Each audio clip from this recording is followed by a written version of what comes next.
تيت فرح. يعتبر دوار تيت فرح من أكبر الدواور قبيلة بني زروال، وهو تابع ترابيا لعمل التونات دائرة غفصاي، ويبلغ تعداده السكاني حوالي 6000 نسمة حسب إحصاء 2014.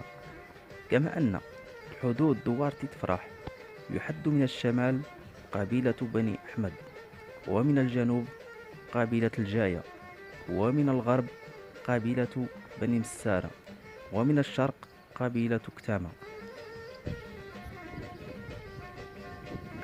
وأصل سكان منطقة تفراح هم جبالة، ولغتهم العربية، والمنطقة بالأساس كان يسكنها الأمازيغ، وهاجروا إلى مناطق الأطلس منذ آلاف السنين، ولهذا نجد بعض تسميات المناطق بالأمازيغية. وتعتمد ساكنة المنطقة بالأساس على الفلاحة المعيشية وتربية المواشي، كما تمتاز المنطقة بغطاء نباتي مهم كأشجار الزيتون والأشجار التين وأشجار البلوط الأخضر والبلوط الكرش وشجرة أوكاليبتوس.